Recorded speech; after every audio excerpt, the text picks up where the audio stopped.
Welcome to this meeting of Transport for the North Scrutiny Committee. It's the 27th of February, or it was earlier. Today is quite an important meeting from lots of respects. We've got, I suppose it's volume 2, is it volume 2 or volume 3 of the Strategic Transport Plan, and that's our major thrust of the day, and that's where I think we can contribute most. Without much of ado, I'm going to move on, but we do have one urgent issue that we really need to attend to. We do not have any vice chairs currently on this committee. So I have one nomination currently as a vice chair, which is Eric Firth.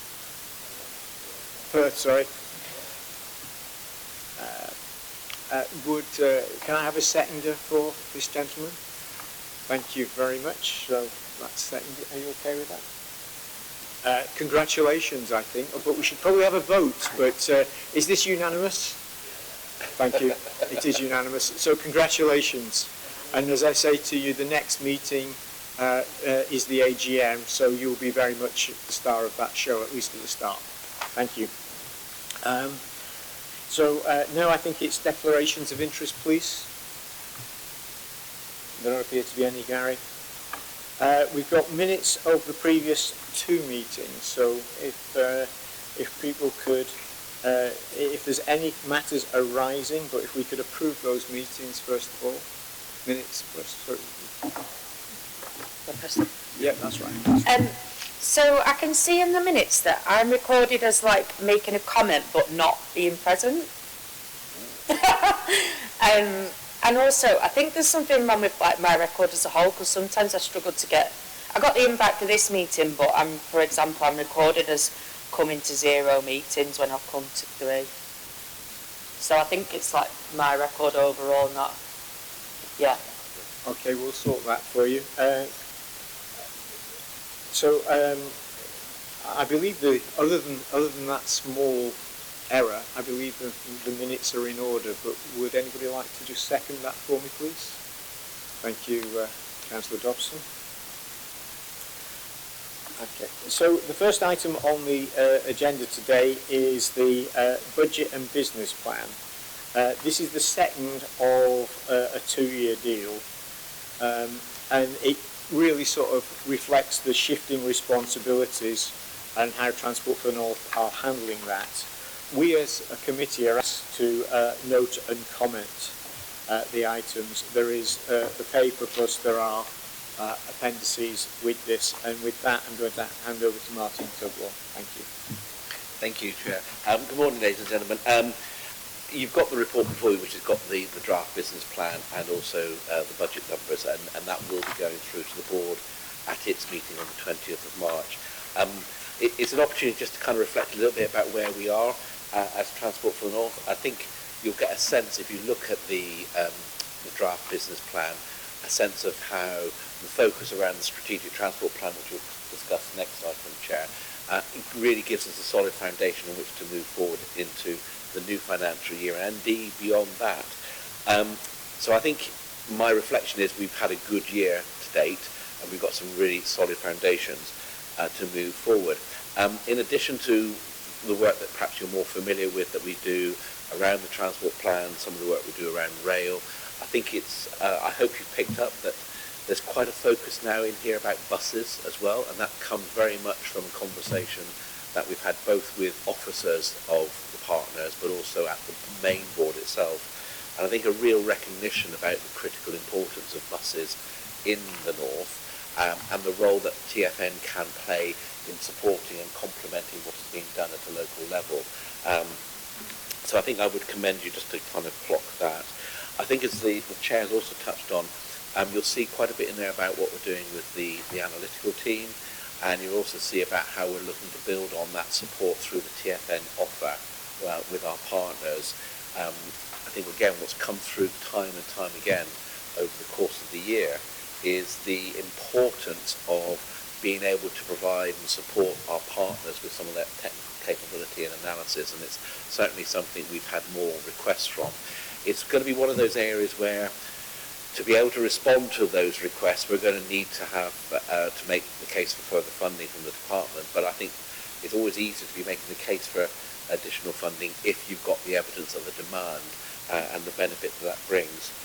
I think, Chair, the only other thing I would say by way of introduction is to say that clearly our staff are our biggest asset. We did undertake a staff engagement survey towards the end of last year.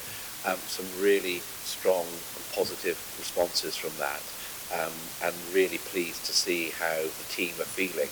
But we're not resting on our laurels, because keeping that and maintaining it is our objective moving forward. So over the course of the year, we'll continue to invest in our people, our staff, our future leaders, supporting them wherever we can, because that is the asset that is greatest value, not just to TFM, but our partners. So, Chair, I think at that point but very happy to take any questions about the direction on the business plan. If we get into the numbers, I will certainly look to my finance director to my right, but hopefully that's a good introduction. Thank you very much, Martin. So it's open for questions now.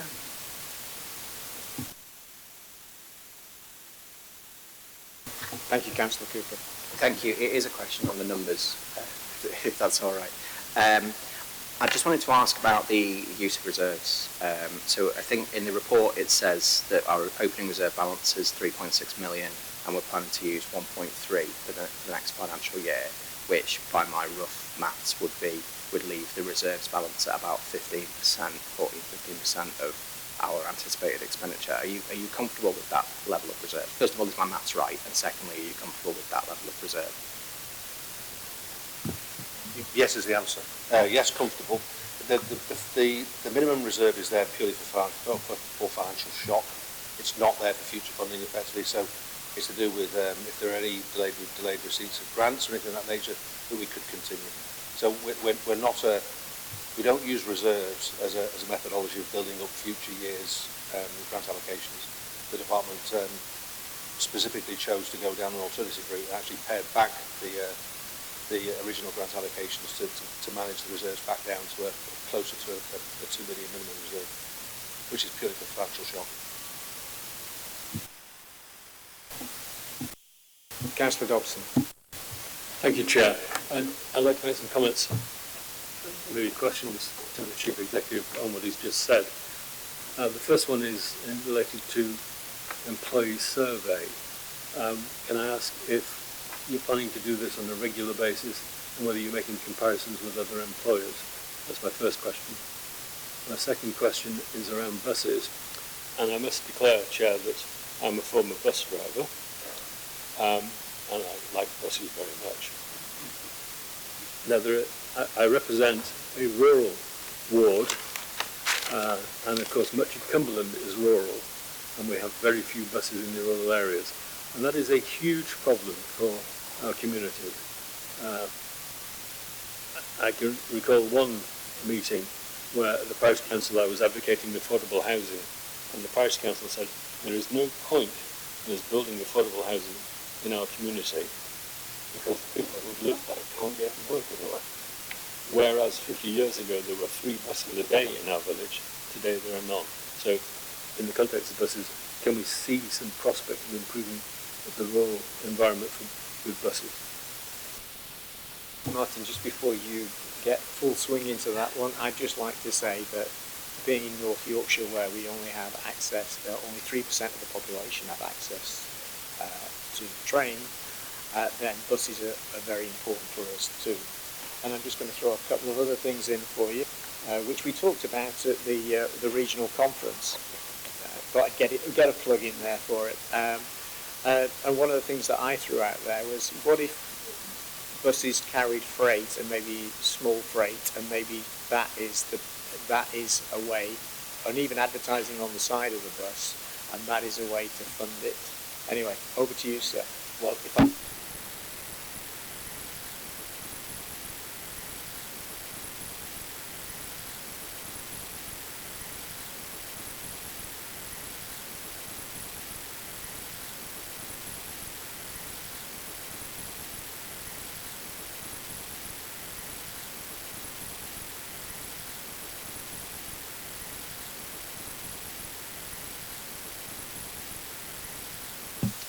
I'm out of practice, clearly. Is that better? Apologies. I was just saying that we were really pleased with the staff engagement survey. We had an overall engagement score of 78%, and we had scores around leadership, diversity, empowerment that were all kind of 70+% positive. So I think it was a terrific result for us as an organisation. The challenge is maintaining those positive scores and looking at the areas where we want to go a little bit further. So the intention will be to probably rerun a pulse survey, is what I'd call it, in sort of the summer, late autumn of this year to see how we're getting on. In the meantime, we're working through all of our teams at the moment on the specific actions that we might want to take in response to that survey. And when I talk about actions, I'm not talking necessarily a long list of tasks. It might be just where we want to do things a bit differently and how we work to further build on some of the positives that we saw in there. So that's definitely one for continuing. On the bus point, what you'll see in the business plan is where our work is starting to come together around what can we usefully and helpfully do for local transport authorities across the north of England in better making the case for bus and bus investment. And I'm not just talking about the infrastructure side of things. This is actually about how we keep the services running and understanding where subsidy may be needed. And I think there are some amazing examples across rural areas where that really stacks up. What we've done within our TAME teams, as our analytical team, is start to build in some of those bus analytical tools within that. That is an ongoing process, but it will enable us to better look at what routes might be commercially viable, what might not be commercially viable and might require some sort of subsidy, connecting different population areas to think about demands for services. So all of this will, with our local transport partners, enable us to better build a case into government. And the immediate action that we want to take, we've got a conversation we hope at the board coming up in March, but then again hopefully a more detailed one in the summer, in June, is around some statutory advice that we would like to provide about what are some of the policy recommendations that we could put to the Department of Transport that would really make a difference to bus services across the north of England. For a number of different drivers, coming back to the strategic transport plan, which I know we'll be moving on to, but actually how they can help reduce transport-related social exclusion, how they are a more probably immediate and shorter term measure in terms of decarbonisation, in terms of actually getting people out of cars, because if you've got a bus service that's reliable, affordable, clean, tidy, safe, all of those factors, that it's more likely to encourage mode shift as well. And I think it's really, in my year in TfM, this has been an agenda that has continued to grow and get momentum behind it, because actually these are such a valuable asset to communities and to businesses. And to pick up the chair's point about freight, I wasn't in the bus session at the conference, but I sent a lot of traffic his way for that session. It was by far our sort of probably most attended and engaging session. And I think we've got to think about some of those opportunities as well around how we use freight. In the same way, we're having conversations like that with freight operators about how you can sell off spare capacity on trains, and actually how you might be able to use even passenger services for some of that capacity as well. So I think it comes back to why we want to integrate what we're doing and think about outcomes for people and places, which is really where the heart is on the strategic transport plan. Sorry for a quick plug in there as well.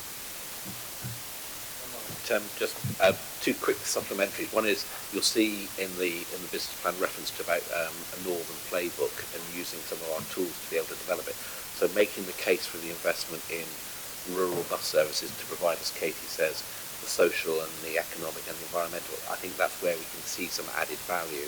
And I think, Katie, I'm right in saying the framework we use for the engagement with the staff, it's the same framework that's used by the organisation that does the Sunday Times top employer. So what that allowed us to do was get a benchmark of how we were doing both within the sector and within the overall cohort. And I think my recollection is we were well above average on sector and more generally in terms of the engagement and the reaction back from. So it wasn't just a staff survey, we were actually able to benchmark it relative to the sector, and it came out really strongly. Councillor Firth, please. Sorry, I didn't see which one of you got your hand up first.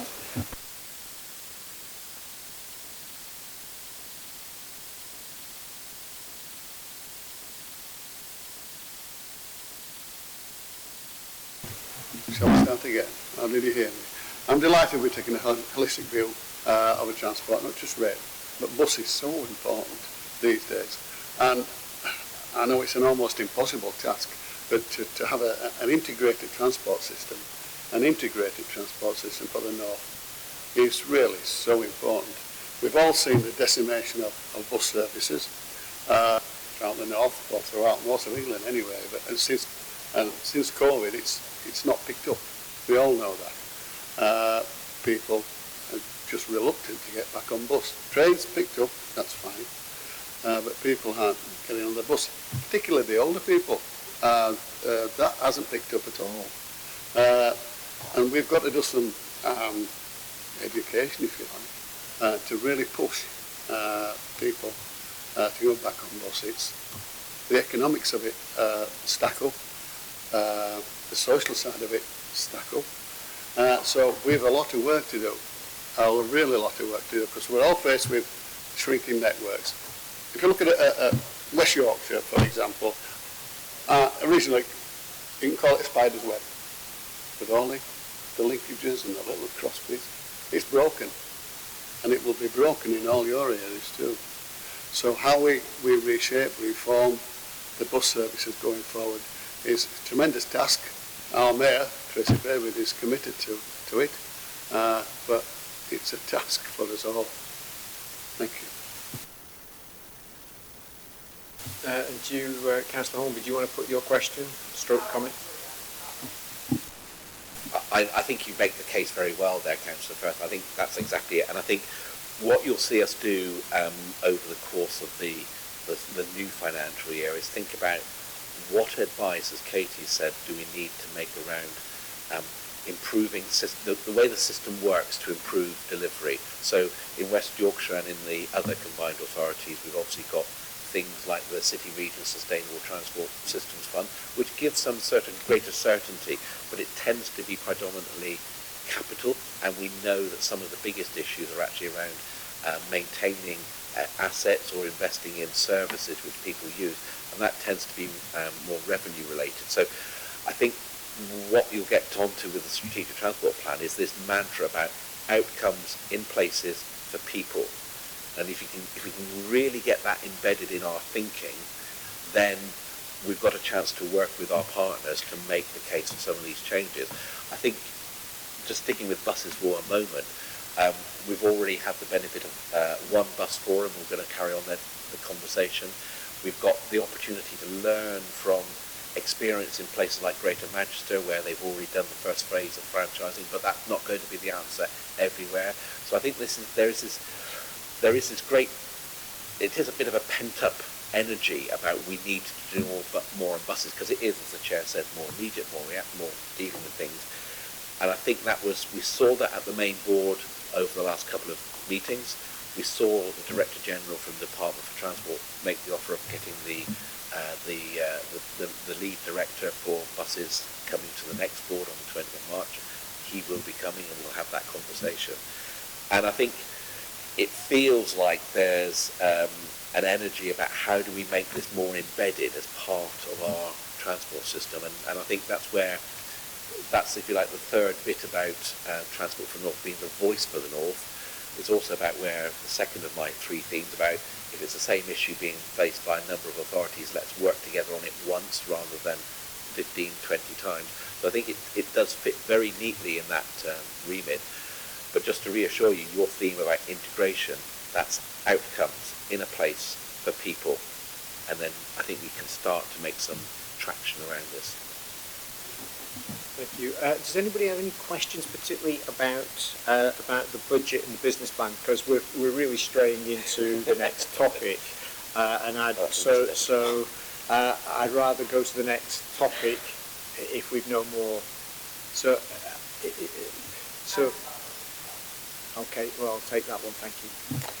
My question was just about accessibility. So before this meeting, I had a look on Accessible, which is a website that gives people like very detailed information on how to work out if a place is accessible or not. And unfortunately, no public transport venues in the whole of the Borough of Trafford, where I represent, were listed as accessible there. I'm really pleased to see that evidence has been sought in this business plan about like implementing step-free access and other basic facilities. I was just wondering if you'd be able to provide any more information to this meeting about what those basic facilities are and how we can improve transport generally for people with a wide variety of needs. I won't be able to give you the detail today, but we can certainly outside the meeting. I think the key thing for this committee to know is the theme about accessibility, particularly to rail, has become one of the driving forces for the work of the Rail North Committee. And if you saw the meeting that the committee had last week, it was the first item on the agenda, and that's very deliberate because it needs to be at the heart of the conversation. And it's recognising if you make stations and public transport accessible for all, well, if you make it accessible for those who need some help, you actually make it accessible for all. I think the challenge that we've got over the next 6 months or so with the Rail North Committee is to take the evidence base that we've got, and we've got some good evidence-based work that we've done, work that the industry's done, and start to put some shape around a programme to turn that into reality. Now, there is some investment being made within the industry and the sector already, and we need to think about how we harness that. But I think this is where, with one eye on the fact that we'll be heading towards a spending review at some point in the next 12 months, probably, depending upon the timing of the general election, it's time to be thinking about what case do we want to make for a programme of investment to make some real progress on this, because it will need some injection of cash. We won't sort it out in 2 years or 3 years, but we can make some movement and momentum, and I think that's where the Rail North Committee can provide a bit of leadership. I have to say, Chair, I give credit as well to the fact that when we've had a working group set up of members on this, we've had really good engagement from the operators. We've had really good engagement from the Great British Railways transition team as well. It's kind of one of their access issues. So I think it's establishing the foundation. Next 6 to 8 months is working with the Rail North Committee and the working group to put that into some sort of programme that starts to make some momentum on this, because we've talked about it for far too long. It affects people's quality of life, and we just need to start making some momentum. So I hope that kind of reassures you. And I know the chair of the Rail North Committee, who doesn't come from too far away from where we are today, he's certainly very committed, and that's the support from all of the partners on the Rail North Committee about how important this is as a subject. Councillor Salford. Thank you, Chairman. I had 2 points I was going to mention, but one was to follow up the previous discussion, so I'll hold on to that. But relating directly to the figures, what seems like an obvious question for me to ask is there a concern about the impact of inflation, given this was a 2-year grant? Is that taken into account, or is that seriously reducing the spending power for this year? Inflation is built in. I mean, the vast majority of our costs are people related. So they are contractual terms and conditions, so that any spinal point increases and cost of living increases are factored into the budget. And so the assumption for the year forward is a 5% assumption, but clearly the cost of living is not dictated by that, it's dictated by national agreements that we comply with. Thank you. Just before we move on to the next thing, I did have one point that I wanted to make. Was on it's on page 12, and you've got, on my version, I've got a highlighted piece which says, use the call-out box to list our core behaviours. But one of the things that I was thinking we should add, or you might want to consider adding anyway, is the ability to convene, the ability to bring parties to the table. Because I think that's important, because it doesn't cost anything to bring people to the table, but once they're there, they often actually bring a lot to you rather than them. So it will be something I would add if you so consider. Thank you, Chair. If anyone knows me, I talk a lot about TFN being able to convene and bring partners together. So I think that that's a really good point you've made there. What we'll do is we'll have a look about whether it sits here. This section is the sort of core behaviours that we measure and performance manage our staff within. But actually the earlier section framing TFN's role and the work that we do, for example, convening the bus forum, I think we've got an opportunity to strengthen that. So I'll take that away and have a look at it. Thank you very much. Thank you. Right, so we'll now move on to the next item, which is probably the, I suppose, I don't know, the meat of today, or the main course of today. Maybe meat is the wrong phrase these days. This got deferred for a couple of reasons: the HS2 changes, and also a lot of feedback that was presented, not just here but through consultation. So it's important that we go through this. There are 3 appendices. This will be cross-led by Martin and Katie. But there are 3 things that we are looking for, or that are being looked for here, and that is what changes have occurred as a result of the consultation, and do we support them? And effectively, do we support the plan? And are we intending? Would we endorse this plan that's as a submission to the full board? So over to you, gentlemen. Katie. Thank you, Chair. I think it's fair to say I'm hoping today is the start of a journey to secure approval and adoption for the Strategic Transport Plan, and really would welcome your feedback and observations today. Specifically, we are looking for your support to recommend that the TfN Board approve and adopt the Strategic Transport Plan at its meeting on the 20th of March. Thereafter, we will provide it to the Secretary of State for Transport as statutory advice. This has been a long journey. We had hoped originally to be doing this with you in December. Obviously, we had to account for what had happened with HS2 and Network North. We've been through an extensive consultation process, and I, as the accountable director around this, I feel that we have taken on board the extent of the consultation feedback that we had. I'm going to just hand to Rachel Ford now, who is our Head of Strategy, Policy and Research. Rachel's navigating this through the last few steps in our team, just to give you a very brief overview of how we have dealt with that feedback, and the plan has moved on to the version that's in front of you today. I should add, the timescales mean that we are ongoing proofing alongside it coming to you today, so if you have spotted the odd typo, please be assured that that is being fixed behind the scenes. Rachel. Thank you, Katie, and thank you, Chair. I'm going to take the report as read, but I do just want to highlight a couple of areas in it which I think will be of interest. And as Katie said, this is coming to the end of the process, and scrutiny, we shared the original STP, the draft STP with scrutiny prior to consultation back last year, probably at the same time as this last year. And what we did was we then went out to consultation and we ran it through a full 12-week public consultation. That resulted in 648 consultation responses, which was higher than we received on the original STP a few years ago. And there were a total of over 1,700 individual comments that we received back from respondents to that consultation, and that involved members of the public. We had MPs, we used our citizens panel, which is our research panel.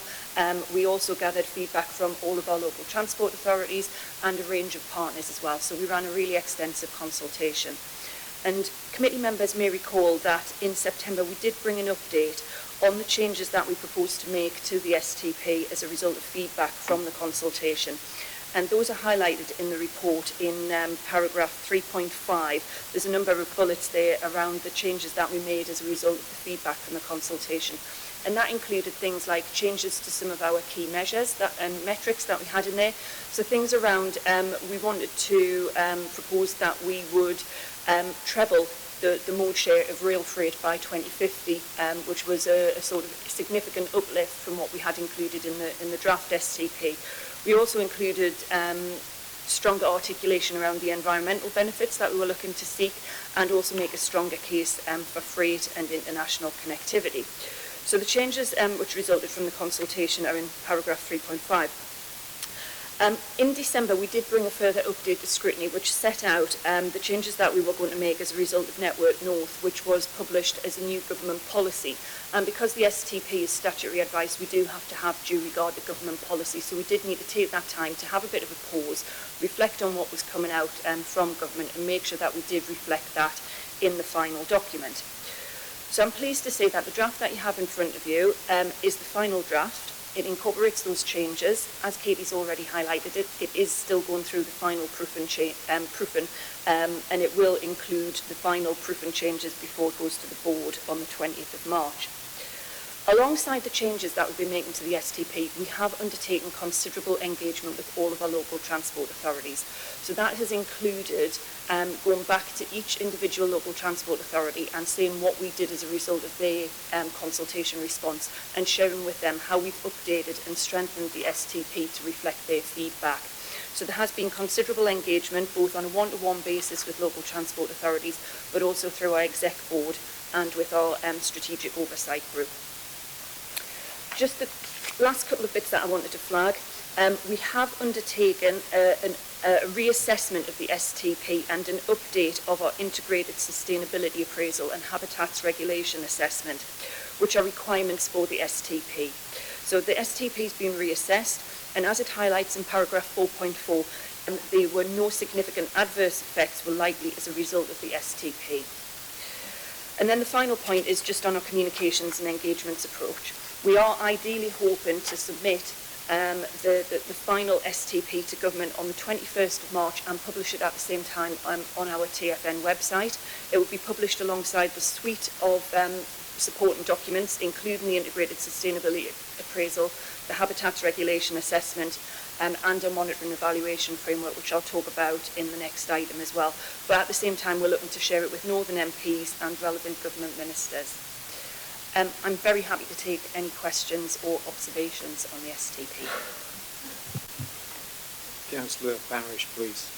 Just for starters, you mentioned 3.5, and in there there's number 3 and a 3 lob, and I think it's reflected in the glossy stuff as well later on. It just says make a stronger case for freight.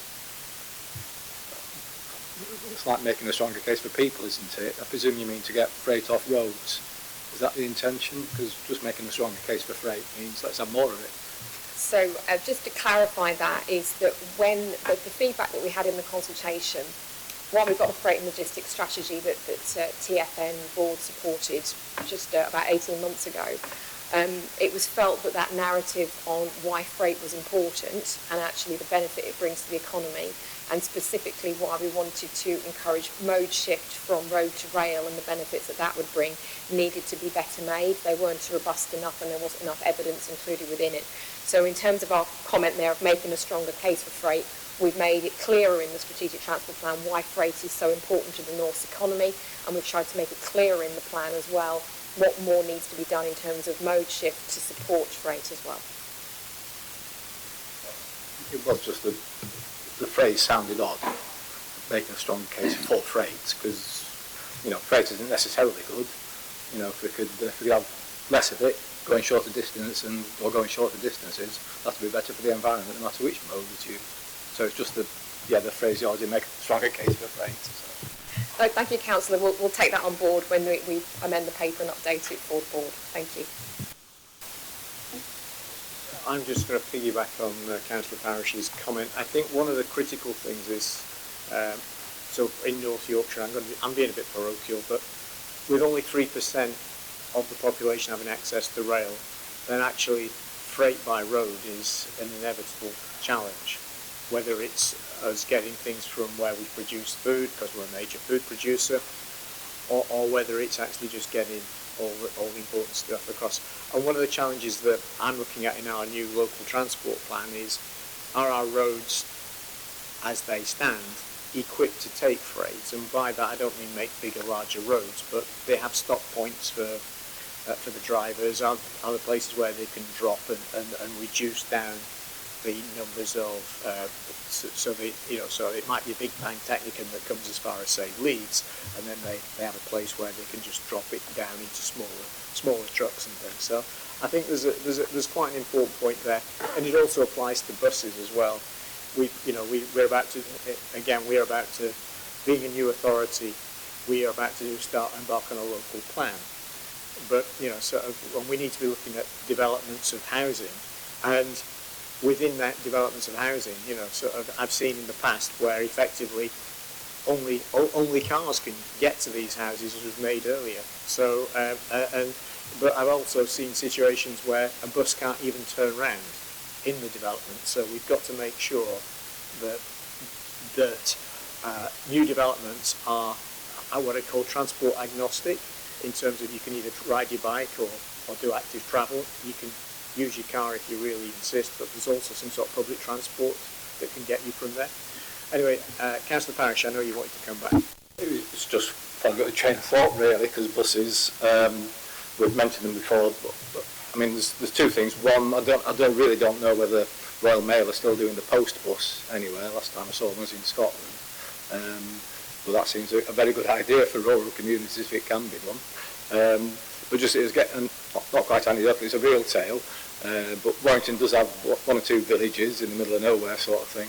And we had a planning application for a small estate, including affordable housing, which was rejected by the committee for lack of sustainability because the bus service was so awful.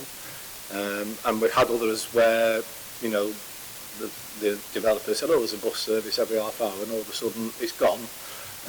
So when you're doing local plan, that is an issue. But because of the bus service improvement plan, we've I hate to say we're running empty buses all over the place, but you know, somebody says, oh, I need to get to the doctors from one suburb to another, and you say, well, how often are you going? You know, you can't have a bus for once every 3 months. But that village I mentioned before has now got an extra hourly service with a bus service improvement plan, and Warrington's own company is running there as well. So that village of less than 300 people has now got a better bus service than my ward with 3,000 people in an urban village. It's a challenge. Councillor is it Boughton? Boughton. Yeah, on the buses, I mean, in the plan it says that buses are the quickest, most efficient way of improving transport services in the region. But at the present moment in time, there are many challenges facing the bus industry in terms of the fact that particularly the private operators, since COVID, patronage has decreased, and as a consequence, service networks have gone down. And the challenge is, if you want to improve connectivity, you need to get better bus services. And there are huge swathes of the north communities that have got no connectivity at all whatsoever, and as a consequence, those communities are deprived of being able to shop at places, to work at different places. So there is a huge social element into providing communication networks to huge swathes of the north. The other thing that's impacting on the bus industry at the present moment in time is the fact that many operators, and I'm I should declare I'm a non-executive director of Blackpool Transport, so we're fearful that when the government pulls the plug on the £2 fare, that patronage will fall through the floor. Because we've seen since COVID that concessionary fares, if you can't give it away for free, you know, then there's some difficulty because we're still lack of confidence in certain sections of our communities of using buses again. So there's a huge thing that needs to be done there. Coupled with that, if you want to grow the network, from our experience of Blackpool Transport, and I believe that other operators are facing the same thing, we can't attract people to work in the industry. And dare I say it, that the demographic is of an older population within the industry. So we are faced with trying to attract new blood into that industry to survive. And of course, the nature of the business, particularly if you're a bus driver, and I should declare I'm an ex-bus worker myself, and so and I love buses and trams and things. It's not family friendly to work as a particularly a driver when you're expected to work any time or 7 days a week for 20 hours of that period. So there are many challenges facing the industry, and the one big thing is we don't seem to be getting any. The music from central government is good, but I don't see anything tangible filtering back down. It's very slow coming down the track to try and improve the situation. And until particularly the £2 cap. I mean, there is movement that some of it will be extended, but of course if it isn't and that subsidy is removed, then quite frankly, you could see particularly, well not just private operators, but operators like Warrington and Blackpool, which are still in the public domain, where we were, the only way to continue a service would be to downgrade it and to make it smaller. And that's a real big issue, particularly when we're trying to big it up, when we're in an environment where, quite frankly, most operators are thinking, rather than expanding, contracting, you know. If I may, Chair, I'll just if I might just address a couple of points from those last two contributions, because I think it kind of wraps it together quite nicely.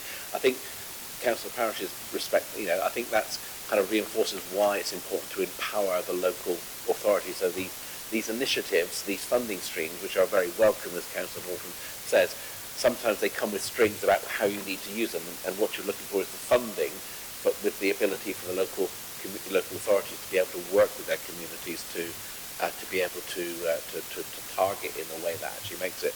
I think there's two other things I would just reflect upon. We've had a similar conversation about skills and the need to have that flow of people coming into industries in the context of the rail sector, which is there's some similar challenges there about an ageing population within the rail sector.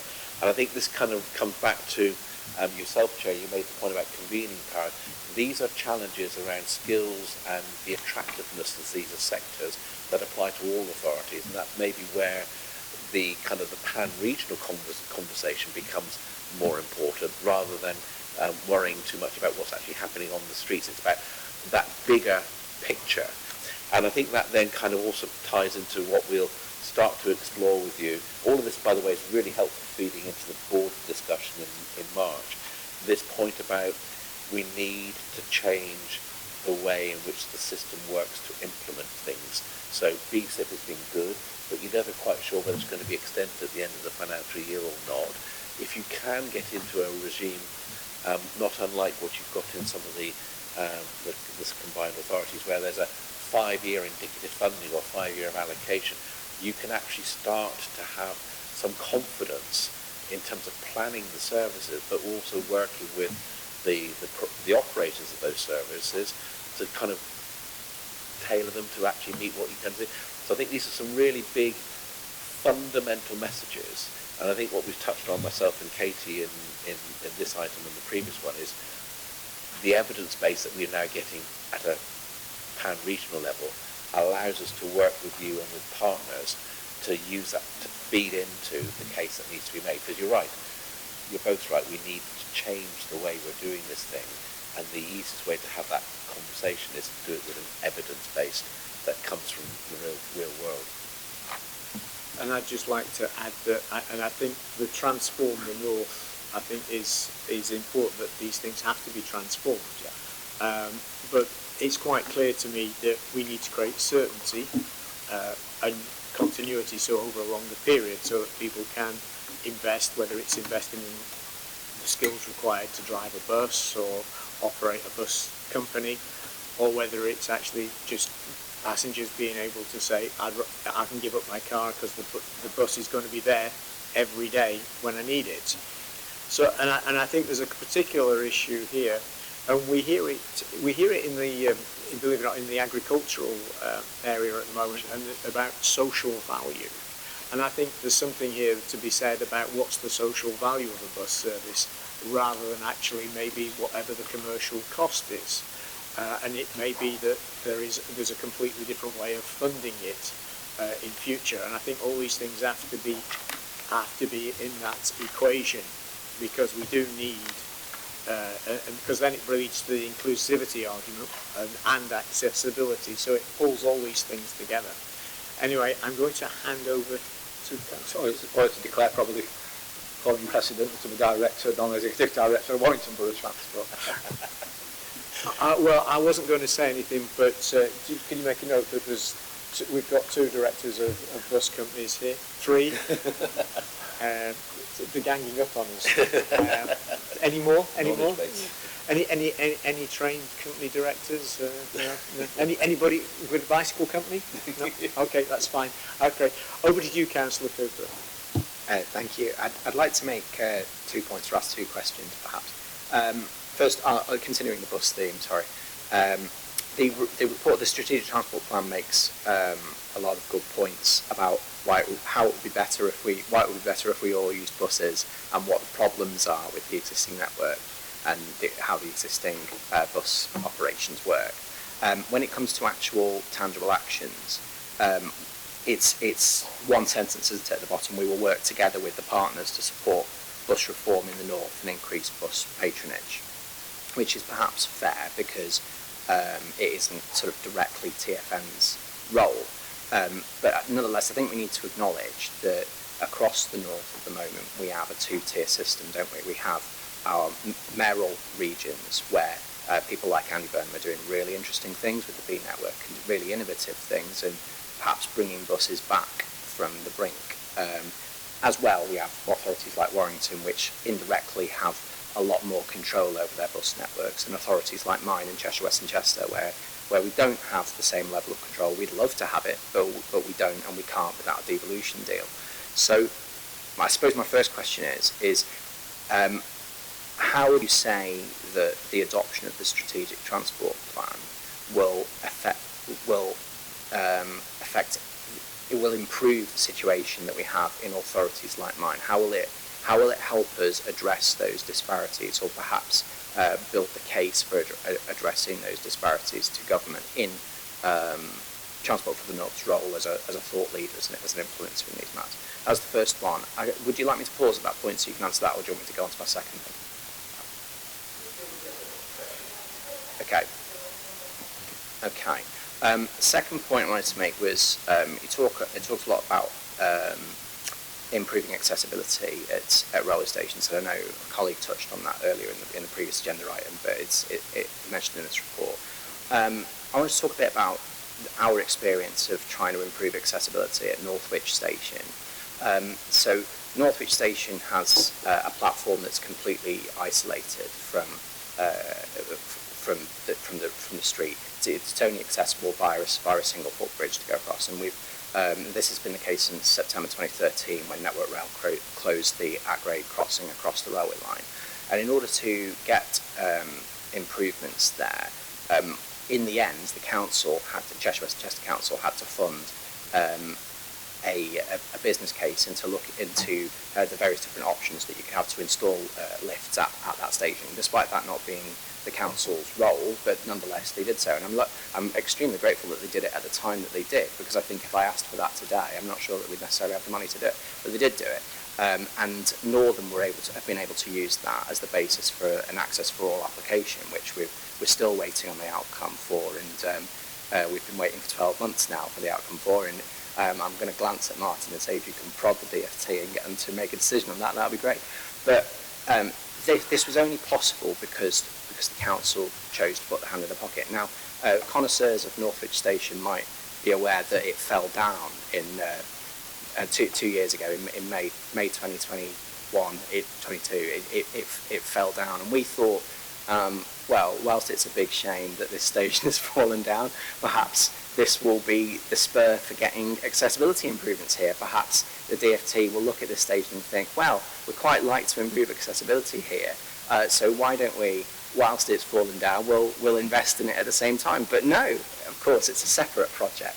The rail network, the rail industry is not funded for accessibility improvements. So they've rebuilt the station without putting the accessibility improvements in place, and maybe we'll get the access for all later on. What I'm trying to say to you really is that getting accessibility improvements at stations is an extremely difficult and protracted process.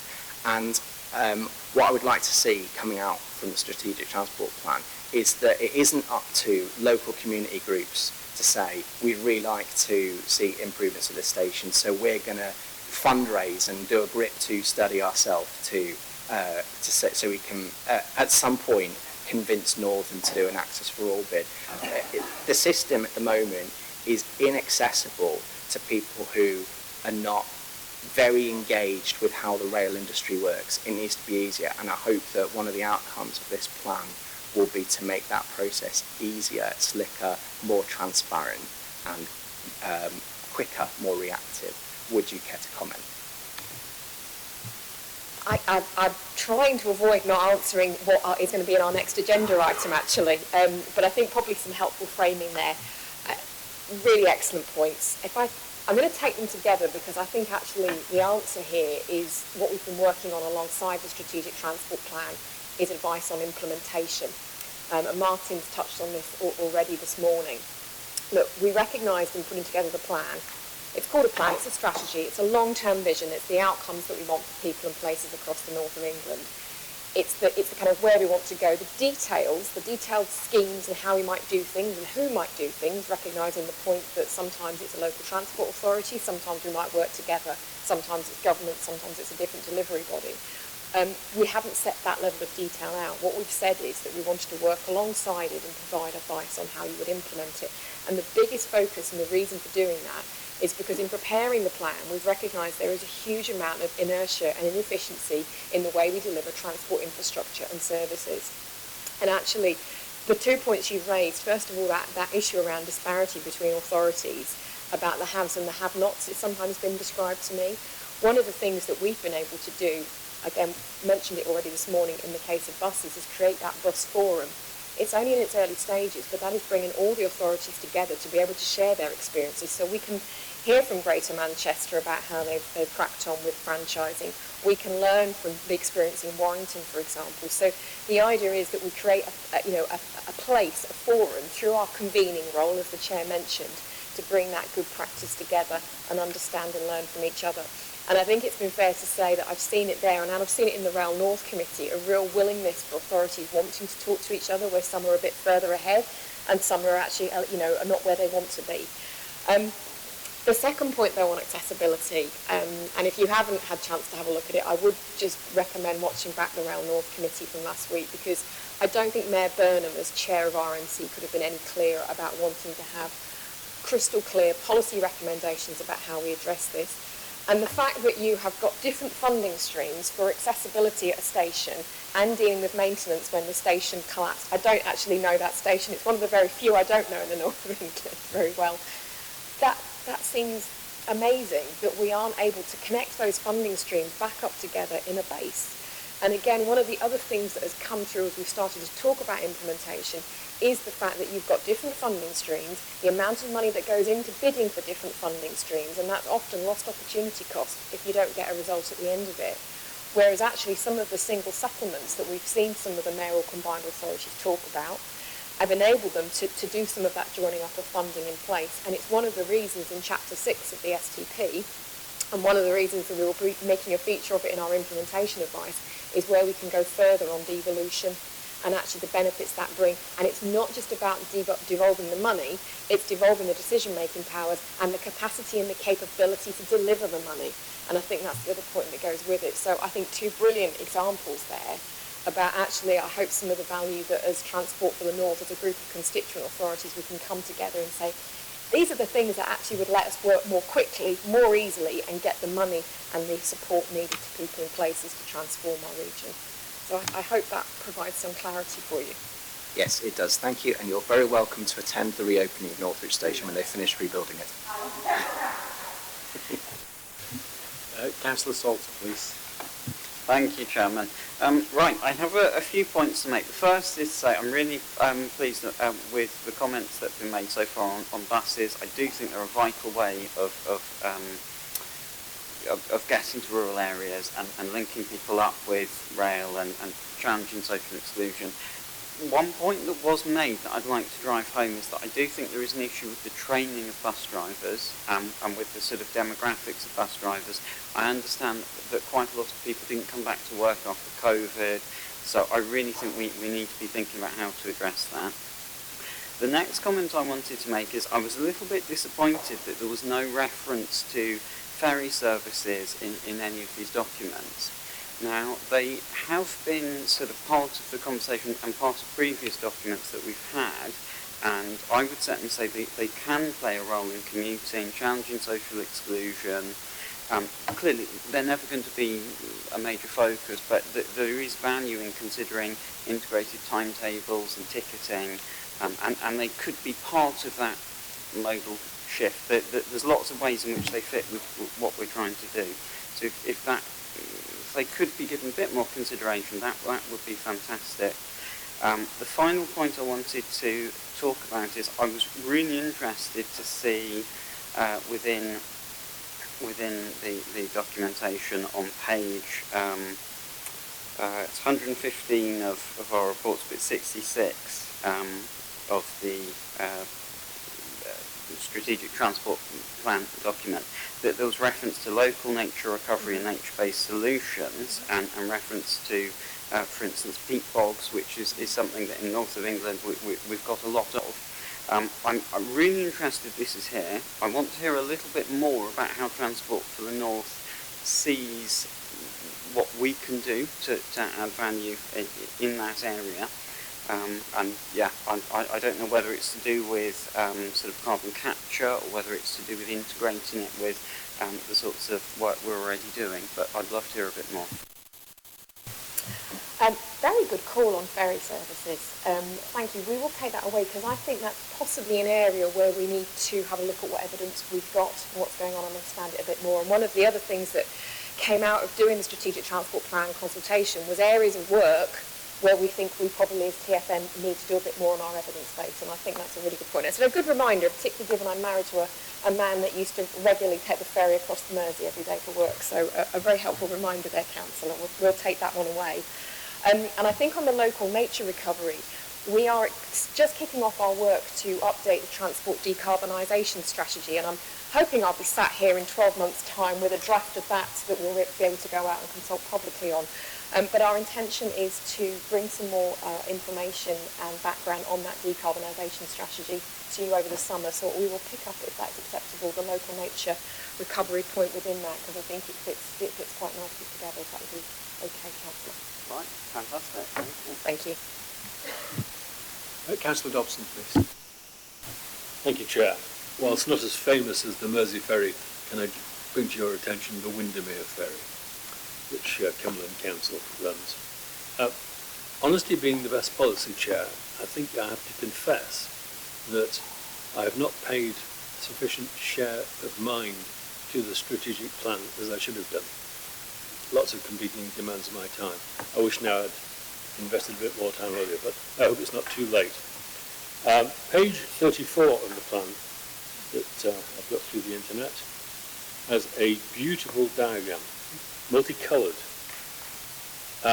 connections across the north, which is very helpful and very informative. I refer to the remarks I made at the last meeting when I referred to the corridor that's not on this diagram, and I think probably you talked with the new A, and everything should move down the alphabet one place, and that's the corridor. And I would say actually a bit like what is currently A connecting the energy coast, it's the other connection of the energy coast, effectively from Newcastle to Carlisle, which is the A69, the rail corridor, very good and very early railway line there. Can I draw to your attention that there is a window of opportunity approaching at the end of March 2026 when the PFI build and maintain contract with National Highways comes to an end. And that's the excuse National Highways have been giving for not doing something about the A69, the part of the A69 that passes through my constituency, through the villages of Corby Hill and Warwick Bridge. Now, you know, we're looking at longer term strategy. This section of road, part of the strategic highway network, was constructed for horse-drawn traffic, including Warwick Bridge over the River Eden. It has hardly changed at all in the last 180 years, and hopefully we can do something in the short term. There's a whole issue about the longer term development of the A69 and railway corridor between Newcastle and Carlisle, but I'd like to see it incorporated, not this time round, in the not too future in the strategic plan. And can I also add to that The other bit of corridor, which is the A595 from Carlisle down to Workington, Whitehaven and Sellafield. In the main, that's single carriageway at the moment, and it's in a desperate state in terms of congestion. And one aspect of it, one of my colleagues is ambitious that we should improve it such that it can be a useful fast bus route, which would take lots of cars off the road and be great for the environment. But one of the things he brings to our attention is that at the moment people are losing their lives because we cannot transfer patients between hospitals because they have to go on the 595, and it's not sufficiently fast. So please, in future iterations, can we try to incorporate these aspects of the other corridor, which is right to the north of Transport for the North. Thank you, Chair. Thank you, Councillor, for those comments. I think probably it's worth just framing the strategic corridors that are in the plan. That was work that was done some years ago and has informed advice since. I think actually the work we're trying to do now, I mentioned about implementation, one of the other elements of that is around an investment pipeline for the north for pan regionally significant schemes. It probably hasn't surprised you that the A69 is a scheme, is a part of our network that is very much firmly on our agenda. The road is shown on the map on page 79. And similarly, the A595 and indeed some of the other corridors are linking that area there with what particularly has been going on at Barrow and what is going on at Barrow, but also what's happening at Sellafield too. So we will take that away and pick up your comments and your feedback through the work that we're doing on the investment pipeline. Thank you very much for bringing it to our attention. Thank you, and it's never too late. Councillor Davison, please. Thank you, Chair. I've talked a lot about buses, and I can just say really from anybody that's in a rural constituency rather than an urban centre, it won't work without subsidy, serious subsidy. We can talk it round as much as we like. Without subsidy from the council, the bus operators will not operate routes because people like their cars. The majority of people that complain about it are pensioners. They don't pay. So, you know, in terms of commercial viability, when you're relying on an ageing demographic, you're struggling. Northlinks have had a couple of tries, and we still are with DRT. Equally difficult to get the model right. It tends to be used as a cheap taxi service and block booked by people who want to get their kids to schools that aren't in the catchment. So we're on our third iteration coming up of DRT. Second lot was subsidised. That's run out. We hoped it would be viable by the end of the subsidy period. No, it was not. The operator wants out, so we're trying another one. Rural routes, when routes are withdrawn, there's a hue and cry. Petitions are raised. It turns out most of the people signing them don't use the bus. We put the buses back on again to find that there are 3 people on them twice a day, so they're withdrawn again. It's a real challenge, and I'm afraid to say currently with the love of car, the failing town centres, etc., getting people out of the cars and onto buses is at the moment I think a pipe dream. Can't happen without big subsidy. Councils can't afford it. It's as simple as that. We haven't got the budgets to put buses on to all these rural communities. So, any comment on buses? We keep doing plans. We keep talking to the operators. Northlinks, we're at the mercy of Stagecoach and a couple of other operators, and they've got the power to just withdraw services if we don't pay them ever-increasing subsidy. So it's a challenge. Don't know the answer. You know, let me know if you do. It's a great document, this. It covers most of the things I think that we've talked about over the years. Getting stuff onto rail. I mean, HS2 cancellation is a major opportunity lost in terms of rail freight because it was never about speed, it was about capacity. Current railways with the signalling systems are at capacity. So I don't know how we're going to get more freight down the lines, to be honest. What this doesn't address, in my opinion, is some of the blockers. It's all great talk, but if we know the planning system in the United Kingdom, or certainly in England anyway, there are more blockers to half of this stuff that are going to kick it down the road than we would like. So if you look at electric vehicles, apart from the ongoing discussion about battery power, it's taken a bit of a nosedive. I think we've got to be very careful that we reflect what's going off in terms of the decarbonisation agenda, which is slightly losing its appeal. We can't help but notice that, in terms of why should Great Britain pay for decarbonisation when the Chinese and the Indians and the Americans are blasting more carbon into the atmosphere than ever. So I think that's going to be a big political thing coming forward and how that's dealt with. But just looking at the infrastructure, we, through North Links, National Grid want to put in new pylons so that they can actually power these wonderful charging stations. Huge hue and cry. Lots of NIMBYs that don't want to see new pylons. How that's going to get through the planning system in any period of time, I've got no idea. We know that some of these fast charging stations on motorways are actually powered by diesel generators, which is absurd. And assuming we could get the actual cables in from the grid to all these new charging points, we haven't got the capacity of generation to power them all. So this is all great stuff, and it's a little bit, woolly in terms of our lobbying power to try and change the planning system to get some of this stuff through, because they'll just get bogged down and mired, I think, for decades potentially. And it goes for the same for new railway lines. NIMBYs everywhere. We all know the problems that they have with what we call HS1 and the cost of it by putting it into tunnels, because nobody wanted the railway line to go past their back door. So I think this is a very lovely vision of what we want for the north, but nicely side-skips a lot of the big problems we've got in actually making it happen.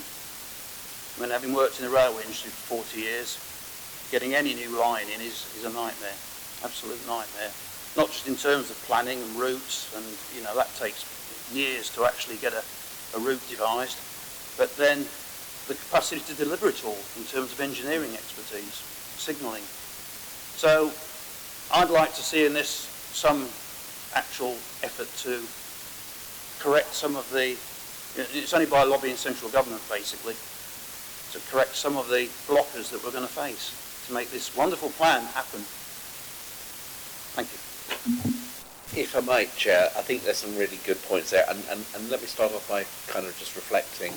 I think the added value of looking at some of these issues at a pan-regional, at a northern level, is to actually allow to take into account some of that variation that you're talking about, because yes, you're absolutely spot on. The vast majority of movement in rural areas is still going to be by private car, and we need to be realistic about that. We need to think and recognise that. And I think the benefit of looking at things like carbon emissions at a pan-regional level, or modal split at a pan-regional level, you're going to be able to achieve more in your metropolitan authorities. You're going to be able to do more in your cities.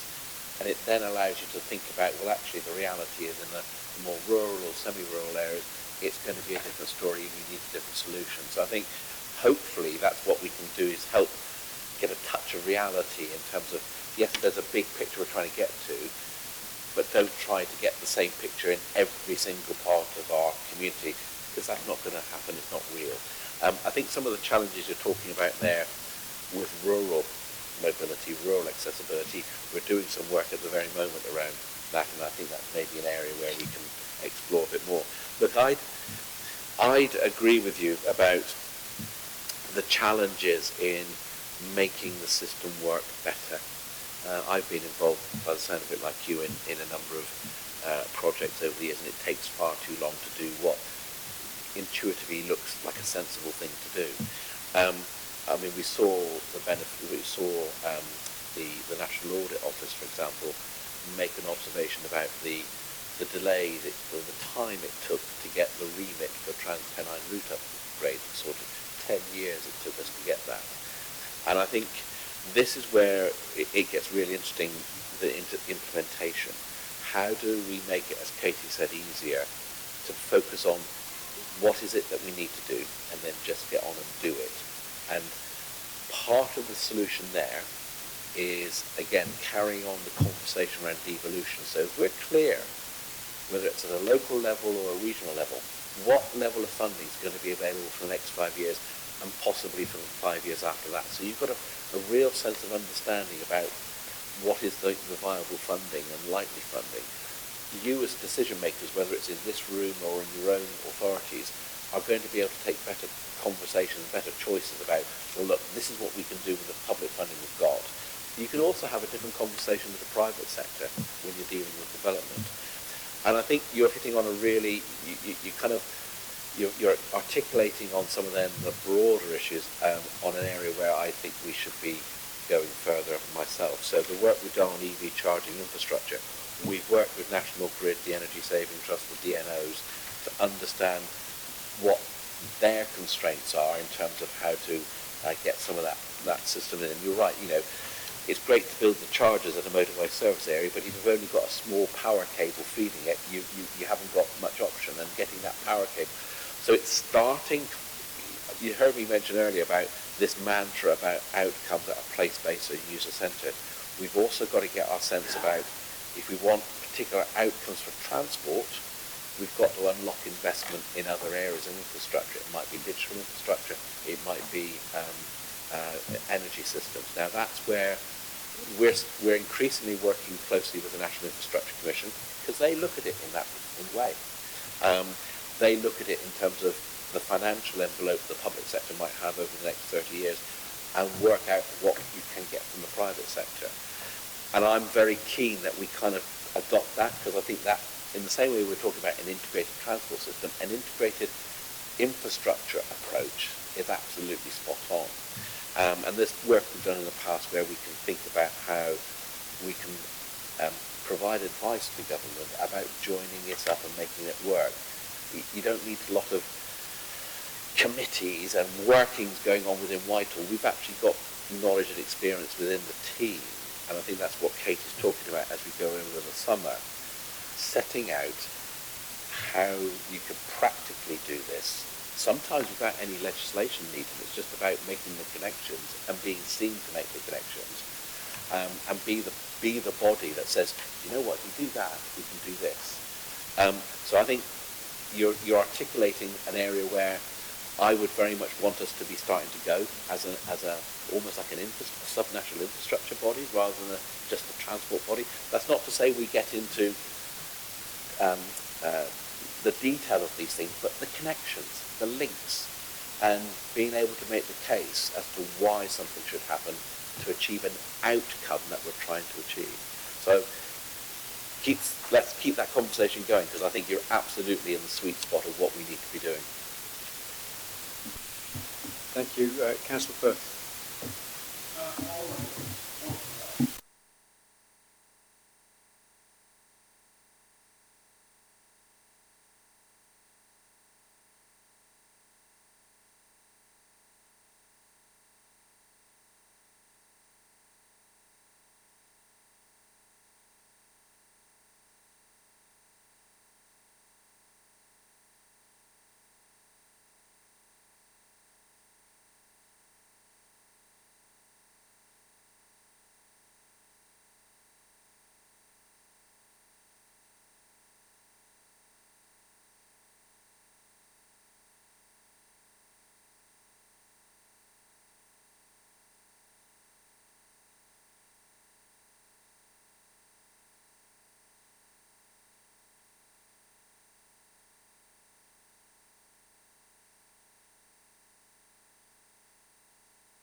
I was just going to say, I think the whole way you just put that, Councillor, of how we can find a way to make it work quicker, really is at the heart of some of the advice that we want to pull together. And I will just mention very briefly, we'll come on to it, I hope, in the next item, but one of the ways I think we can do that is to consider how we appraise projects and how we use the Green Book.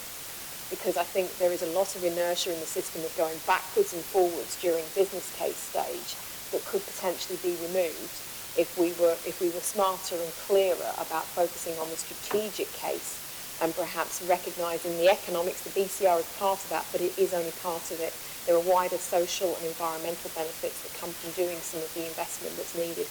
And importantly, understanding the policy drivers for making transport investment here in the north of England can often be very, very different for the reasons you're doing it in London and the South East, and yet we're appraising it via one system, via one size fits all. So I think it's thinking through some of that, along with some of the other points you've mentioned about devolution and joining up funding pots, but it's not just the funding pot, it's the different policy levers as well. And I think it's quite refreshing, some of the conversations we've had through doing the STP, and subsequently the value of joining up in place, Martin's phrase, outcomes for people in place, really I think is starting to dawn as a way forward to try and remove some of that inertia, because you are talking 15 years, 10 years. You're very kind looking over at the younger generation here. I'll take that as a compliment. But I think the fact is that that's not quick enough, and it's not quick enough if we really do want to level up and transform the north, which is, I think, why we're all here. Thank you.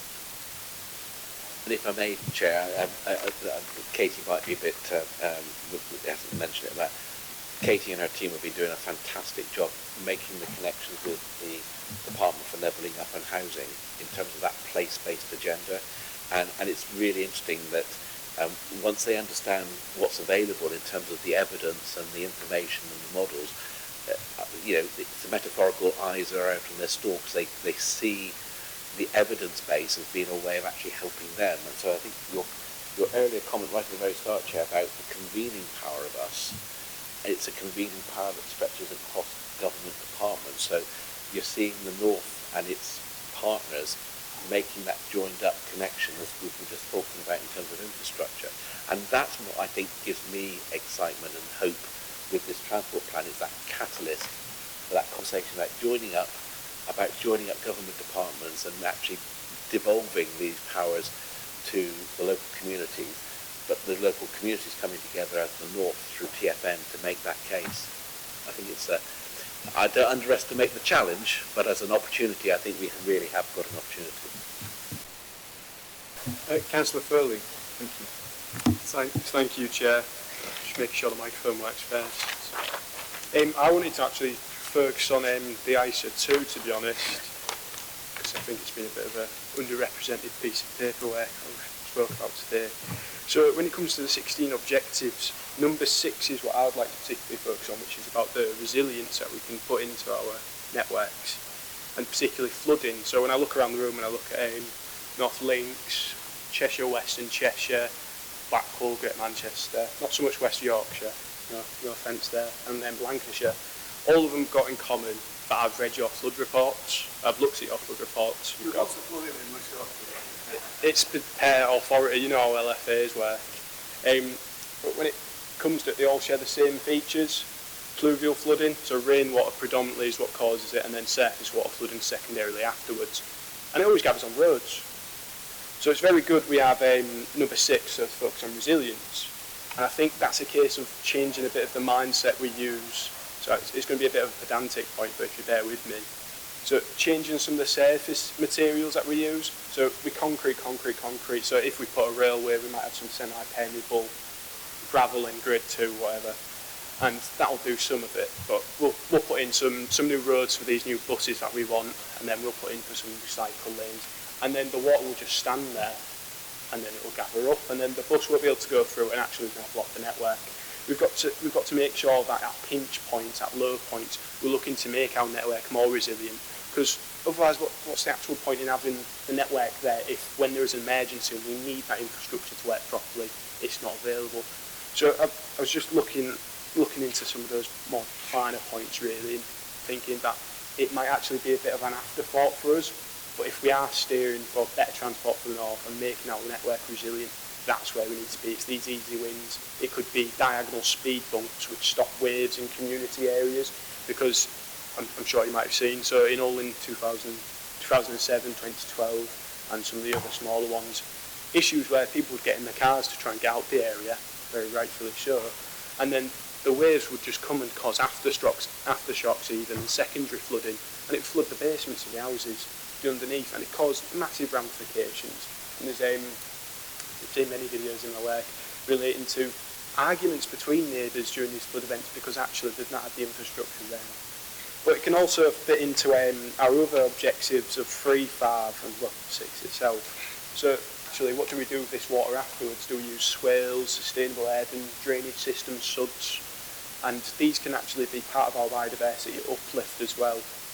So that's just a small point there, small really. So another one comes in. I know we've used an external company to make this. I've read their reports as well, actually. So I recognise the format. I'd say my only issue that I've got with page 35 is the table. It's very good in the sense of it communicates what it needs to. Two main points, I'd say. It doesn't have an actual key, a key of the pluses and the plus and the slash and the question mark, because actually it don't really say much if you just read it on face value. And then secondly, people who are colourblind, red-green colourblind, I'm not, which is very lucky, but it just struck me because I've got friends who, if I'd show them a report, they'd be like, well, what's the difference between those two boxes? And then finally, in 4.1 in the previous report, it mentions the HRAs not to be mixed with our revenue accounts. Are we going to have access to those as a committee? Because I think it is quite important that if we are reading these habitat, got the R word and then assessments, it needs to be looked at properly and then holistically, because later on there might be projects where we go, oh, this is the EIA, and if you know anything about EIAs, they're not really as good as they said any other type of project. So if it's a national significant infrastructure project itself, they'll say, yeah, there doesn't need to be much mitigation there, but it depends. So having an actual read and look through will make the difference in how we uplift the environment when doing it, or mitigate something. Just think those are some points that need to be made, and I didn't find them all in the papers. But that's all. Thank you, Chair.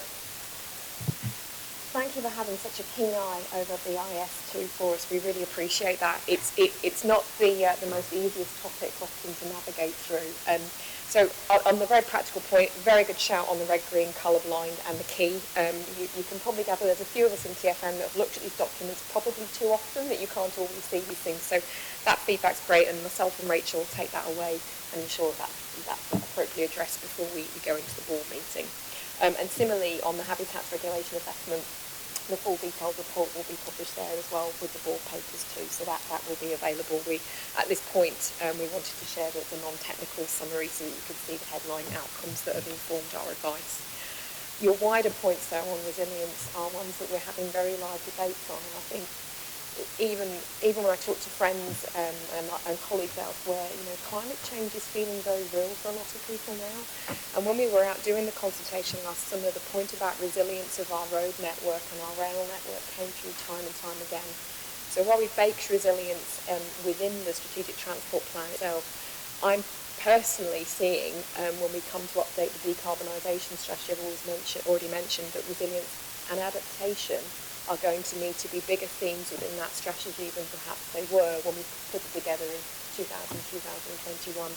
So I think actually your thought process there about where as TFN might we make some recommendations about how infrastructure is maintained and some of the solutions that might be used. I've not heard of diagonal speed bumps, but some of those practical ideas that we could then look to discuss with partners, and again coming back to the point of being a statutory body, be able to give statutory advice where it might be helpful to do so to the relevant authorities and departments. So I think we'll pick that up definitely.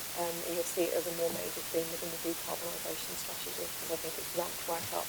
And indeed our baseline for where we're moving to and from has changed quite a lot since we did the original in 2018. So that will give us insight of that, all our policy recommendations. Thank you.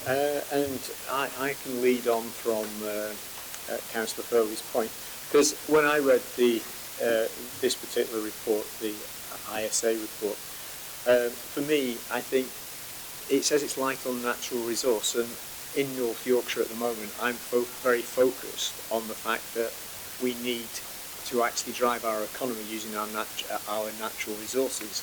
And the two key natural resources there, one is about food production and farming, because you can get any sort of farming in that part of the world. So we actually have that mix, that opportunity, and we're looking at it as an economic opportunity. So we need to be thinking about, we don't want to just put roads where we don't want them, if you know what I mean, because it could be for food production, which within the next 10 years, food production is going to become a serious, serious issue, whether it's vertical farms and all those sort of things. So I think that as long as it's known that that is something that the local planning people need to look at rather than it is important. I also want to pick up just on Councillor Furley's point. I think I picked up that really we need two risk registers, or it's maybe all on the same risk register, but I think there needs to be a greater focus on the risk register. So, for example, you talk about what we'll call adaptation, but if the adaptations can be done in a way in which they mitigate, so for example, they might be hardy services, but they're permeable. Do you see what I mean? Because you might just say, oh, we just need to get that in. But in actual fact, if we actually thought a little bit more about it and it was a permeable thing, then that would perhaps give it. So we need to be thinking about it. So I think there's very much a need for a risk register around the environment or climate change impacts. And that then leads me nicely into the other comments that were made earlier about what I'll call the blockers. And I think, or what were called the blockers. And I think there's a risk register about that, and I think that's got to be part of your STP. I think you actually got to say, this is great, but unless you address these, you'll be tying one of our hands behind our back, or whatever. So I think there's a risk register there that says what is the risk to this and time. So I think that's important, which I've picked up. So that would be that. One of so those are just general comments. The thing that I'd really picked up from reading this report is there's like 532 different key metrics that you're planning, Katie. No, not that many. I think you had 69 or 60 or something. But if I were to say to you, what are the 3 or 5 key metrics? Because the human mind goes 1, 2, overwhelm. Yeah. So we need to be careful in that number of what are the metrics that will really make someone look up. So what metrics would you be picking out of your 60 or so? The top 3 ambitions. So it's the Northern Powerhouse Independent Economic Review, closing the productivity gap so that we have a GVA of 118 billion more per annum by the time we get to 2050 above the baseline. It's our decarbonisation trajectory. It's to have near zero, which is less than 2% surface emissions by 2045, which the TFN board agreed as part of that first decarbonisation strategy. And the third one is to reduce transport-related social exclusion, those at very high risk, those at high risk, which is currently at 3.3 million, to reduce that by 1 million by 2050 as well. And those are we've got, yes, you're right, Chair, there's 19 that we've captured in there, which also picks up some of the mode shift metrics that we've got. But those are the 3 principal high-level ambitions for the STP. Okay. Does anybody else have any questions on this particular item? No. Sorry, it's minor points really, but I don't know, things get out of date quickly, and just on airports, you've mentioned Lufthansa providing connection from Liverpool, and Lufthansa have got internal maintenance issues at the moment, so they're not flying to Liverpool for a few months. But you've also got about the ship canal. And obviously Warrington's got an interest because the more ships go down the ship canal, the more chaos it brings to the roads and the buses in Warrington. And I'm going to put on record, I don't understand the business plan. And it's nice to think you're going to have all these vehicles not travelling on the M62 with containers. But I don't really see the advantage of having containers being offloaded in the middle of Salford, in the middle of the urban centre of Manchester region, rather than at Bootle Docks and just going different places. So I really don't understand the logic of it, frankly. Transshipping from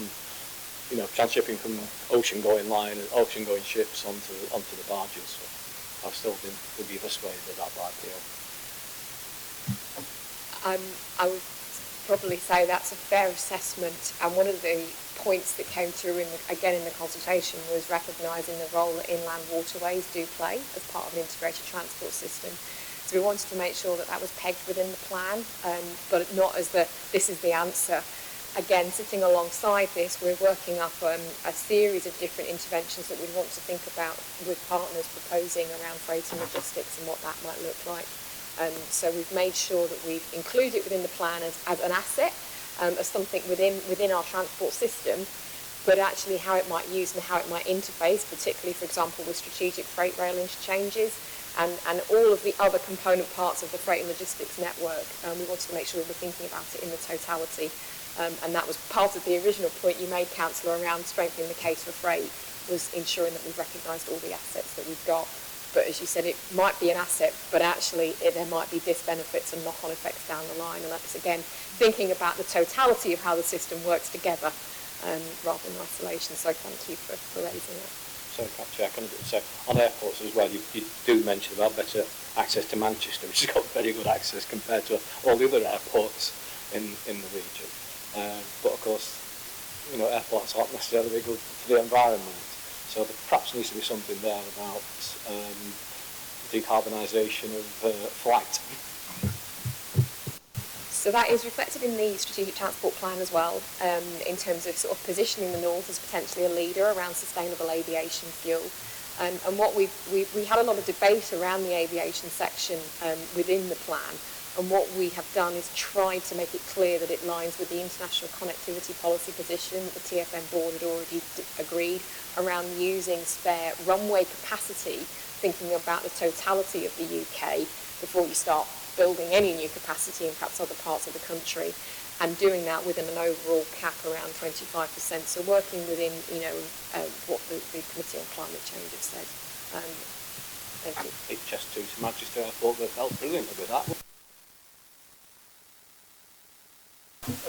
So committee, can I say that we endorse the submission of this particular document with one or two of our... Sorry.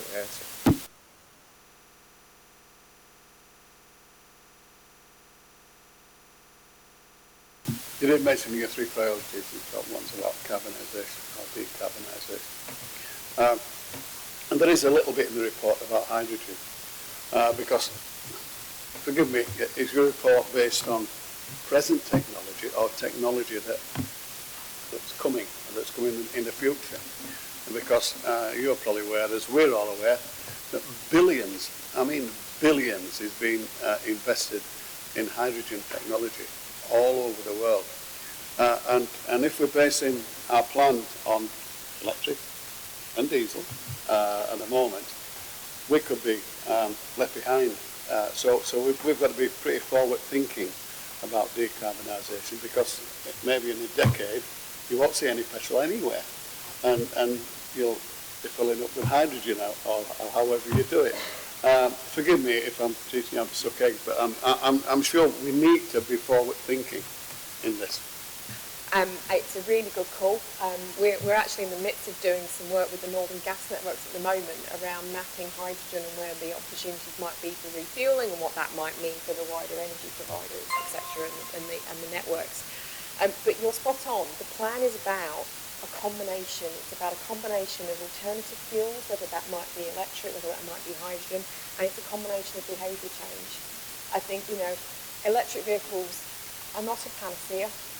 There are other alternative fuels that we need to be thinking about, but we also need to think about how we live and work, and that comes down to investment in good public transport, so there are more choices for people to make in terms of how they live their lives and get to work. So it's about looking at it in its totality. So it's forward thinking, I hope, in so much as what we might know now, but I think we framed it as alternative fuels because who knows what might come next. But hydrogen buses are with us now. So we have got hydrogen in here. Yeah. Yeah. Thank you.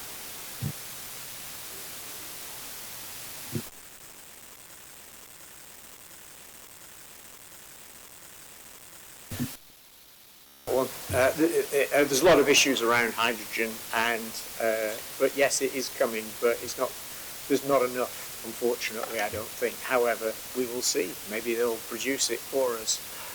I have Councillor Salter, and then I do really want to wind this one up so that we can get on to the last one. Thank you, Chairman. I'll be very quick. I know we've had a very thorough debate. It's just on the hydrogen issue. I had the thought, I fully understand the direction that we're going in the plan, and it very much seems to be geared towards freight and heavy goods at this point in time. But I just thought I would mention that if there is consideration of the ability to adapt such that in the future, if there is a switch to a sort of normal cars, whatever, making use of hydrogen, if we've at least thought of that, and there's some thought of how we could adapt it in the future, then that would massively save costs and all sorts of issues. So just can there be consideration that there may be a future where we need to have that for normal vehicular travel, even if, fair enough, for the time being, the focus is on heavier vehicles? Absolutely. It's in our thinking and plans, and we want to fill the evidence around it. So thank you for reminding us, Councillor. Appreciate it. Thank you. And in case anyone wants to fill up their hydrogen vehicle, we have 2 hydrogen stations actually in North Yorkshire now. But you can get 300 miles on one tank. Am I allowed, on behalf of the committee, to endorse this document? That's very good. Thank you, committee. So now we move to what we'll call strategic transport implementation and monitoring. Over to you again, I think. Is it Katie? Thank you, Chair. We have already touched on a lot of what's in the paper already, so just briefly, I've mentioned we've been preparing implementation advice alongside putting the strategic transport plan together. So the paper gives you a very brief update on where the 3 elements of that implementation advice have got to. The first element was always, what can TFN do? We've touched on a few other things just in the last discussion there around the decarb work, around thinking about alternative fuels.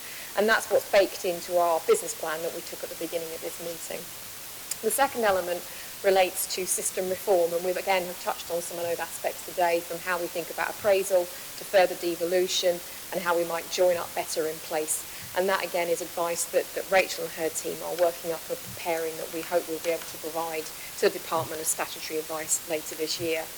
And then the third element was the pan-regional investment pipeline, again, that I'd spoken about, which is some of those key pan-regional schemes, road, rail and other interventions that, as Transport for the North, we need to be advocating to government through spending reviews for what we might need in the next 0 to 5 years, 5 to 10 years and 10 years plus. A handful of those are peppered within the strategic transport plan, such as Northern Powerhouse Rail in full and Trans-Pennine Route upgrade. But equally, we've touched on some of the others today that may indeed need to be part of a pipeline that's fed in through TFN or fed in through local transport authorities. So that's work that we are kicking off as well, and I'm hoping that we'll have initial conversations with the board around that in the early summer, because I think we're expecting that there will be a spending review at some point, given the plans for a general election. What I wanted to just hand to Rachel to very briefly focus on is the plans around monitoring and evaluation of the strategic transport plan. We've made this a component part of the plan as we've done all the work all the way through. We've just talked about some of the metrics, and we wanted to just share with you our intentions for how we undertake that work, and just take any immediate thoughts or feedback that you've got on that before we share it with the board in March. So Rachel, that's going to come to you. Thank you. Members may recall that when the draft STP came about a year ago, that we did talk about producing an annual action plan that would sit alongside the STP, which would be what TFN was going to do. And what we wanted to reflect back to Scrutiny Committee is that actually, on reflection, we already have a business plan and we already have an annual report. So we've already got existing mechanisms within TFN which would seem to be a sensible use for us to ensure that our business plan fully reflects how we as TFN are going to deliver against the STP. But linked to that is it's really important to flag some of our approach to monitoring and evaluation. We have just touched on the fact that we do have a number of metrics that we're going to use to monitor progress against whether or not we're delivering what we need to with the STP. And we've got those 3 headline metrics, but we've got a number of core and supplementary metrics as well. Our intention is that we will, every autumn, we will report against those metrics, particularly the core and headline metrics, and we will assess how the North as a region is performing against those metrics. And we will use that as an opportunity for TFN to look at what we think we can do and what interventions we can put forward for inclusion in our business plan for the following year to help us address whether or not a metric is performing well or whether or not we think we need to do more activity to focus on it. We are putting together a performance dashboard which will, it's going to be publicly available on the TFN website. It's a really good tool which helps us to monitor our performance against those metrics. And the intention is that it will be available to partners to use as well as part of the local transport plan process. So we're going to use that dashboard, and that's our intention, that we will monitor against that dashboard, and as I said, on an annual basis, just take the opportunity to pause and reflect how we're performing against the metrics and ensure that that's reflected in our business plan. And then we will use the opportunity in our annual report to provide some narrative around what we've actually done, what we've delivered in the previous 12 months, and the impact that that has had. I don't intend to say anything else on that, so I'm happy to take any questions. Are there any questions, committee? Councillor Dobb. Not a question, a comment. I just think it's great that you're taking this initiative in evaluation, and feeding back from evaluation to the system is an excellent way of progressing. Again, Chair, I've been taken through a first cut on the performance dashboard. It's really good, and it was one of those things where it left you thinking, oh, but only if could we do this, so you know you kind of got the base right. I think the other thing that I'm keen for us to start getting better at, it comes back a little bit earlier to your point and others, we should be monitoring on the big pieces of infrastructure what's the progress through the formal systems. If you do go through things like national significant infrastructure projects, there are very clear prescribed timelines against which decisions should be taken. Well, we should be, we do it, but not as explicitly as perhaps we should do. If, a major project's going through that regime, the DCO process, we should be kind of saying, okay, well, the inquiry was then, that means the decision should be on the Secretary of State's desk by where. Now, clearly we can't change that, but by reporting and monitoring against it, there's a bit more transparency about where are the blockages, and if that then leads us to have a conversation as TFN and make the case as to why, how, I think it kind of starts to tackle some of the points you were making earlier, Councillor. Yeah, so one of the observations that I'd like to just make is I think there's something about not just reporting the analysis every fall, I think you said, every October, November-ish. I think you have to have a piece of analysis that says these are the consequences of what we've achieved this year. These are the consequences. I sit in, I'm probably giving this away and I'm broadcasting, but I sit in meetings where I hear about what's happened last quarter or last year, but I don't hear what it means going forward. So if we're getting more and more, let's say, more and more people involved with adult services or more and more school exclusions, what does it really mean to the council? So what does this really mean to the development of the plan? So that would be one thing I would really ask that is there. We talked about convene and collaborate. We talked about where some things might suggest that we have to recommend some type of reform. I think there's also what in the business world will be called SORI, social return on investment, and I think so there could be links made to that. you know, because you can actually, if you, I don't know if how many are in pension schemes, but some pension schemes actually ask you, do you want the maximum return on our investments, or do you actually think, do you mind if we actually get some social return as well as, etc. And again, so I think that's particularly critical. Finally, I think speed of delivery. I think imperfect action, perhaps measured imperfect action, is perhaps much better than perfect inaction. Thank you. Thank you, Chair. I'll just very quickly come back on those points. In terms of what does providing some of the narrative about performance against the metrics, that is absolutely the intention, that we will be providing some narrative to say what the consequences are and what our recommendations would be in terms of how we should take that forward.